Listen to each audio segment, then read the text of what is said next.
Hello विद्यार्थियों, मैं आमिर स्वागत करता हूं आप सभी का हमारे आमिर कोचिंग सेंटर के इस यूट्यूब चैनल पर। आज हम क्लास 10th के केमिस्ट्री का पहला चैप्टर यानी कि केमिकल रिएक्शंस एंड इक्वेशन को पढ़ने जा रहे हैं। ठीक है, इस चैप्टर में हमें यह जानना है कि रासायनिक अभिक्रियाएं क्या होती है और रासायनिक समीकरण क्या होता है। ठीक है, और भी रासायनिक अभिक्रियाएं कितनी तरह की होती है और इसे समीकरण में कैसे लिखा जाता है। ठीक है, जो भी हमारे इस YouTube channel Aamir coaching centre पर पहली बार आए हैं, प्लीज़ हमारे इस चैनल को सब्सक्राइब करें। ठीक है, अपने दोस्तों के साथ शेयर करें। अगर यह वीडियो आपको अच्छा लगे तो प्लीज़ लाइक करना ना भूलें। चलिए हम शुरू करते हैं आज के हमारे पहले टॉपिक के साथ। तो हमारा पहला टॉपिक है रासायनिक अभिक्रिया यानी कि केमिकल रिएक्शन। ठीक है, हम देखते हैं यहाँ पर कि केमिकल रिएक्शन क्या होता है। ठीक है, तो जब कोई पदार्थ अकेले या किसी अन्य पदार्थ से क्रिया करके भिन्न गुण वाले एक या एक से अधिक नए पदार्थ का निर्माण करता है, तब वह क्या कहलाता है? रासायनिक अभिक्रिया कहलाता है। ठीक है, यानी कि हम कह सकते हैं कि जब कोई पदार्थ अकेले या किसी दूसरे पदार्थ के साथ अभिक्रिया करके, है ना, क्रिया करके एक नया पदार्थ बनाता है, उसे हम क्या बोलते हैं? रासायनिक अभिक्रिया। ठीक है, रासायनिक अभिक्रिया का हमारे दैनिक जीवन में कुछ उपयोग है। ठीक है, कुछ उदाहरण है जिसे हम देखते हैं।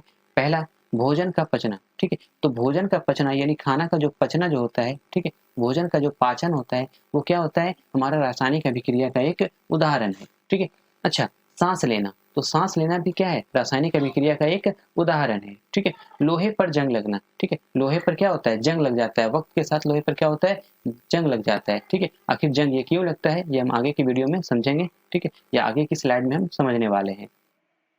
लोहे पर जंग लगना भी क्या है? रासायनिक अभिक्रिया का एक उदाहरण है। उसके बाद फिर क्या है? मैग्नीशियम फीते का जलना। ठीक है, मैग्नीशियम फीते का जलना जो है वो क्या है?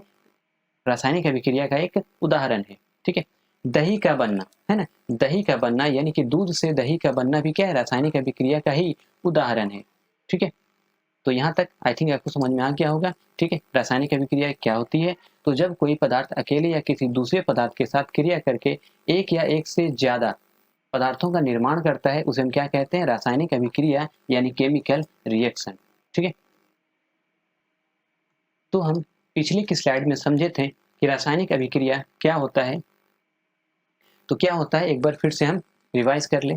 रासायनिक अभिक्रिया, जब कोई पदार्थ अकेले या किसी दूसरे पदार्थ के साथ क्रिया करके, है ना, कोई पदार्थ अकेले या किसी दूसरे पदार्थ के साथ क्रिया करके एक या एक से अधिक नया गुण वाला पदार्थ का निर्माण करता है, उसे ही क्या कहते हैं? हम रासायनिक अभिक्रिया। ठीक है, तो यहाँ पर हम देखते हैं अभिकारक। क्या देखते हैं हम? अभिकारक। यानी कि अभिकारक क्या होता है? तो अभिकारक यानी रिएक्टेंट्स वो पदार्थ होता है जो रासायनिक अभिक्रिया में भाग लेता है। ठीक है, जैसे यहाँ पर देख सकते हैं कोई अभिक्रिया हो रहा है, कोई रिएक्शन हो रहा है। ठीक है, कोई रिएक्शन हो रहा है, यहाँ पर देख सकते हैं कि मैग्नीशियम और ऑक्सीजन मिल रहा है। मैग्नीशियम और ऑक्सीजन मिलकर क्या बना रहा है? मैग्नीशियम ऑक्साइड बना रहा है। ठीक है, तो यहाँ पर रासायनिक अभिक्रिया में भाग लेने वाला पदार्थ कौन है? मैग्नीशियम और ऑक्सीजन। तो जो मैग्नीशियम और ऑक्सीजन जो है यही क्या है? अभिकारक। यानी कि जो पदार्थ किसी रासायनिक अभिक्रिया में भाग लेते हैं उन्हें हम क्या कहते हैं? अभिकारक या रिएक्टेंट कहते हैं। ठीक है, किसी कोई दिक्कत नहीं। चलो, तो अगला है हमारा उत्पाद यानी कि प्रतिफल। इसे हम क्या कहते हैं? इसे हम प्रतिफल भी कहते हैं। ठीक है, याद रखना, इसे हम क्या कहते हैं? प्रतिफल भी कहते हैं। ठीक है, तो क्या होता है? रासायनिक अभिक्रिया के फलस्वरूप यानी रासायनिक अभिक्रिया जो हो रहा है, मैग्नीशियम और ऑक्सीजन मिल रहा है, ये दोनों मिलने के बाद बना क्या रहा है? Magnesium oxide. तो मैग्नीशियम ऑक्साइड ही जो है वो क्या है? हमारा उत्पाद है ना, उत्पाद है। यानी कि कह सकते हैं कि ये क्या है? हमारा प्रतिफल है, प्रोडक्ट है। ठीक है, तो रासायनिक अभिक्रिया के फलस्वरूप जो नए पदार्थ प्राप्त होते हैं उन्हें हम उत्पाद, प्रतिफल या प्रोडक्ट कहते हैं। ठीक है, तो यहाँ पर देख सकते हैं कि मैग्नीशियम का अभिक्रिया ऑक्सीजन के साथ हो रहा है जो कि एक अभिकारक है, और यहाँ पर बना क्या रहा है? मैग्नीशियम ऑक्साइड जो कि उत्पाद या प्रतिफल है। ठीक है, किसी को कोई दिक्कत नहीं। तो बढ़ते हैं हम आगे की ओर। अगला टॉपिक है रासायनिक अभिक्रियाएं, अभिक्रिया की विशेषता। रासायनिक अभिक्रिया की विशेषताएं यानी कैरेक्टरिस्टिक्स ऑफ केमिकल रिएक्शन। ठीक है, अच्छा, रासायनिक अभिक्रियाएं जब होती है रासायनिक अभिक्रियाएं होती जब है तो हमें कुछ बदलाव देखने को मिलता है, ठीक है। जैसे अवस्था में परिवर्तन, यानी कि उसके स्टेट में चेंज होता है, ठीक है, उसके स्टेट में हमें चेंज देखने को मिलता है। दूसरा क्या होता है, रंग में परिवर्तन, ठीक है, तापमान में परिवर्तन, उसके बाद फिर अवक्षेप का बनना, ठीक है, गैस का उत्सर्जन, ठीक है। आगे की स्लाइड में हम समझेंगे कि ये क्या होता है, ठीक है, कैसे होता है। तो पहला क्या है, अवस्था में परिवर्तन, दूसरा रंग में परिवर्तन, रंग में बदलाव, तापमान में परिवर्तन, ठीक है, अवक्षेप का बनना और गैस का उत्सर्जन। जैसे हम देखते हैं यहाँ पर अवस्था में परिवर्तन, यानी कि चेंज चेंज इन स्टेट, ठीक है, चेंज इन स्टेट क्या होता है। तो माना कि, तो हम देखते हैं यहाँ पर कि हमारे पास क्या है, एक मोमबत्ती है, ठीक है, यानी कि कैंडल है, ठीक है, एक कैंडल है, मोमबत्ती है। मोमबत्ती जब जलती है ना, मोमबत्ती को जो हम जलाते हैं तो क्या होता है, इसका जो ठोस मोम जो होता है, इसका जो ठोस मोम जो होता है वो सॉलिड, वो लिक्विड, ठीक है, लिक्विड और गैस में बदल जाता है, ठीक है ना, द्रव और गैस में बदल जाता है ना। तो क्या होता है, अवस्था में परिवर्तन, जब रासायनिक अभिक्रियाएं होती है तो क्या होता है, उसके अवस्था में परिवर्तन होता है, ठीक है। मोमबत्ती को जो हम जला रहे हैं तो वो पहले तो था क्या, ठोस यानी कि सॉलिड, लेकिन वो जलने के बाद क्या हो जाता है, लिक्विड में बदल जाता है, लिक्विड थोड़ा बहुत यहाँ पे जमा हो जाता है, ठीक है। और जो गैस बनता है यानी कि कार्बन डाइऑक्साइड जो बनता है वो क्या होता है, वो उड़ जाता है, ठीक है। तो यहाँ तक भी समझने में किसी को कोई भी दिक्कत नहीं हुआ होगा। चलिए हम आगे की ओर चलते हैं। अगला देखते हैं क्या चाहिए, रंग में परिवर्तन, ठीक है। जब रासायनिक अभिक्रियाएं होती है तो क्या होता है, उसके रंग में बदलाव हमें देखने को मिलता है ना, हमें उसके रंग में बदलाव देखने को मिलता है, यानी कि चेंज इन कलर, ठीक है, चेंज इन कलर, ठीक है। देखते हैं क्या होता है। तो मान लो कि हम एक क्या लेते हैं, एक कोई भी एलिमेंट लेते हैं, कोई भी यौगिक लेते हैं, जैसे पोटासियम परमैंगनेट, ठीक है, पोटासियम परमैंगनेट, ठीक है, यानी कि हम लिख सकते हैं KMnO3, ठीक है। पोटासियम परमैंगनेट जो होता है वो बैंगनी रंग का होता है, कैसा होता है, बैंगनी रंग का होता है, ठीक है, बैंगनी रंग का होता है। लेकिन जैसे ही इसमें हम सिट्रिक एसिड मिलाते हैं या नींबू का रस मिलाते हैं, क्या मिलाते हैं, नींबू का रस या सिट्रिक एसिड, तो ये क्या होता है, इस बैंगनी रंग जो है, ये जो बैंगनी रंग है ये सफ़ेद होने लगता है, ठीक है। जैसे ही हम पोटासियम परमैंगनेट में सिट्रिक एसिड मिलाते हैं, नींबू का रस मिलाते हैं, तो क्या होता है, यह बैंगनी बैंगनी रंग जो है वो धीरे धीरे गायब होने लगता है, ठीक है, धीरे धीरे गायब होने लगता है, ठीक है। तो हम कह सकते हैं कि जब रासायनिक अभिक्रियाएं होती है तो क्या होता है, उसके रंग में बदलाव आता है, ठीक है। यहाँ तक आप सभी को समझ में आ गया होगा। चलते हम आगे की ओर।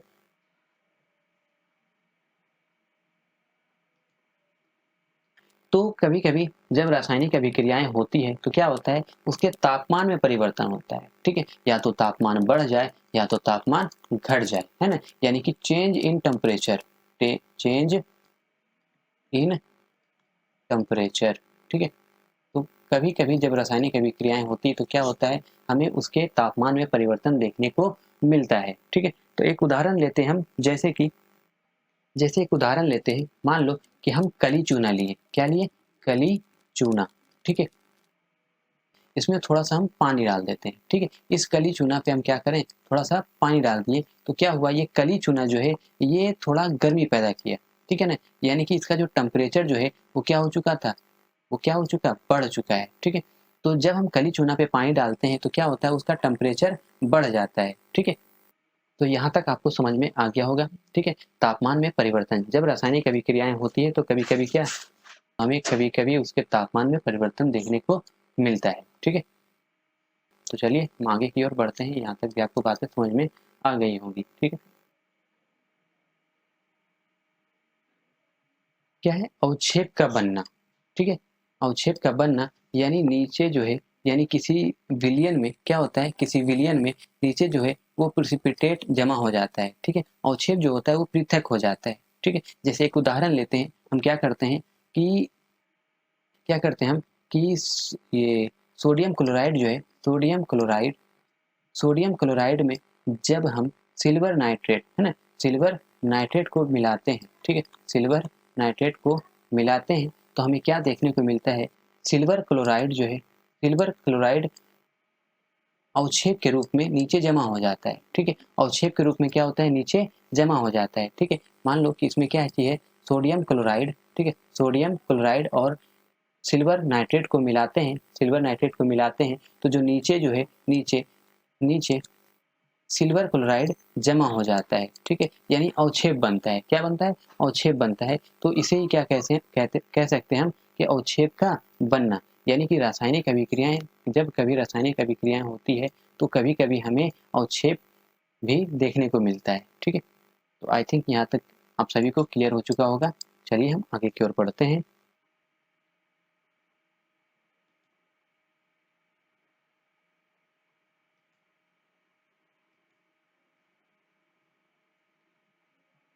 गैस का उत्सर्जन, ठीक है, कभी कभी रासायनिक अभिक्रियाएं जब होती है तो हमें गैस का उत्सर्जन भी देखने को मिलता है, ठीक है, यानी कि सिक्रीशन ऑफ गैस, ठीक है, secretion of gas, secretion of gas, ठीक है। तो देखते हैं यहाँ पर कि जब हम जिंक में, ठीक है, जब हम जिंक का अभिक्रिया हाइड्रोक्लोरिक एसिड से करवाते हैं, ठीक है, हाइड्रोक्लोरिक एसिड से करवाते हैं तो क्या होता है, यहाँ पर जिंक क्लोराइड बनता है, जिंक क्लोराइड बनने के साथ साथ हाइड्रोजन गैस सिक्रीट होता है, ठीक है, हाइड्रोजन गैस सिक्रीट होता है। कहने का मतलब यही है कि गैस का उत्सर्जन हो रहा है, ठीक है। तो कभी कभी रासायनिक अभिक्रिया होने के दौरान हमें गैस का उत्सर्जन भी देखने को मिलता है, ठीक है। यहाँ तक सभी को बातें समझ में आ गई होगी। चलिए हम आगे की ओर बढ़ते हैं, ठीक है, हमारे साथ बने रहे। देखते हैं हम कि हमारा अगला टॉपिक क्या है। तो हमारा अगला टॉपिक है रासायनिक समीकरण, जो कि बड़ा ही इम्पोर्टेंट है, ठीक है। इस चैप्टर के लिए हमारा ये जो केमिकल इक्वेशन जो है ये बहुत इम्पोर्टेंट है, इसे बड़ा ध्यान से समझिएगा। चलिए हम देखते हैं। तो रासायनिक अभिक्रिया में भाग लेने वाले पदार्थों को उनके संकेतों एवं सूत्रों की सहायता से उस अभिक्रिया को छोटे रूप में लिखना ही क्या कहलाता है, रासायनिक समीकरण कहलाता है, ठीक है, यानी केमिकल इक्वेशन कहलाता है। जैसे यहाँ पर हम एक रासायनिक अभिक्रिया लेते हैं, ठीक है, यहाँ पर देखते हैं हम कि हाइड्रोजन और क्लोरीन के मिश्रण को सूर्य के प्रकाश में रखने पर हाइड्रोजन क्लोराइड बनता है, ठीक है। अच्छा, ये तो हो गया शब्दों में, है ना, ये हो गया शब्दों में, लेकिन इसे समीकरण में कैसे लिखें हम, है ना, समीकरण में कैसे लिखेंगे, ठीक है। तो यहाँ पर लिख दिए हम कि हाइड्रोजन, है ना, हाइड्रोजन को जब क्लोरीन के साथ अभिक्रिया कराया जाता है, हाइड्रोजन का जब अभिक्रिया क्लोरीन के साथ कराया जाता है तब जाकर हाइड्रोक्लोराइड बनता है, ठीक है। तो समीकरण में लिखना कितना आसान हो गया, है ना, समीकरण में लिखना कितना आसान हो गया। तो क्या करें हम कि इस हाइड्रोजन को उनके संकेत में लिखें, है ना, उनके सूत्र में लिखें, क्लोरीन को उनके सूत्र में लिखें, ठीक है, और जो बना उसको भी क्या करें हम उसके सूत्र में लिख दिए।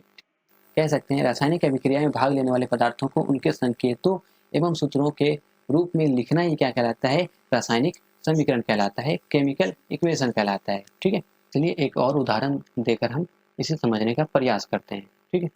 जब सोडियम का अभिक्रिया क्लोराइड के साथ कराया जाता है तब क्या बनता है, सोडियम क्लोराइड। तो ये जो था वो शब्द में लिखा हुआ है, ठीक है, ये शब्द में लिखा हुआ है, लेकिन इसे हम किस में लिखना है, समीकरण में लिखना है, ठीक है, समीकरण में लिखना है, ठीक है, रासायनिक समीकरण में लिखना है, ठीक है। तो लिखते हैं, सोडियम को क्या लिखेंगे, सोडियम का क्या होता है परमाणु, सोडियम का सिंबल क्या होता है, Na, है ना, Na, Na का अभिक्रिया क्लोराइड के साथ हो रहा है, क्लोराइड यानी कि क्लोरीन, ठीक है, क्लोरीन का भी, क्लोरीन का सिंबल क्या होता है, Cl, ठीक है। अभिक्रिया करने के बाद बना क्या रहा है, बना क्या रहा है, NaCl, NaCl, ठीक है। तो जब सोडियम का अभिक्रिया क्लोरीन के साथ होता है तो सोडियम क्लोराइड बनता है, ठीक है।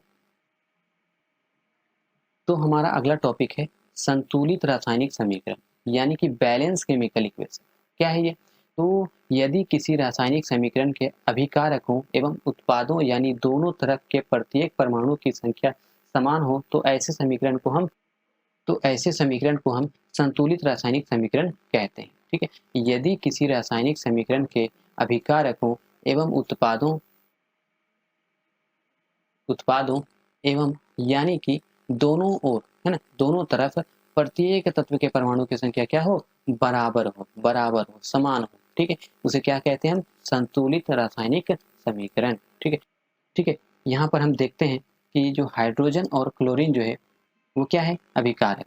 हाइड्रोजन और क्लोरीन क्या है, अभिकारक, यानी कि रिएक्टेंट, यानी कि रिएक्टेंट। ठीक है, तो रिएक्टेंट में देखते हैं हम कि हाइड्रोजन कितना है, हाइड्रोजन 2 हाइड्रोजन है, क्लोरीन कितना है, क्लोरीन भी 2 है ना। उसके बाद यहाँ इधर देखें कि प्रोडक्ट, ठीक है, प्रोडक्ट में यानी कि प्रतिफल, ठीक है, प्रोडक्ट में प्रतिफल में हाइड्रोजन कितना है, 2 हाइड्रोजन, क्लोरीन कितना है, 2 क्लोरीन, यानी कि हम देख सकते हैं कि अभिकारक और प्रतिफल दोनों तरफ जितने भी एलिमेंट हैं उन सभी एलिमेंट का जो एटम है वो बराबर है। ठीक है, तो यहाँ पर कह सकते हैं कि ये क्या है, एक संतुलित रासायनिक समीकरण है, बैलेंस केमिकल इक्वेशन है। ठीक है,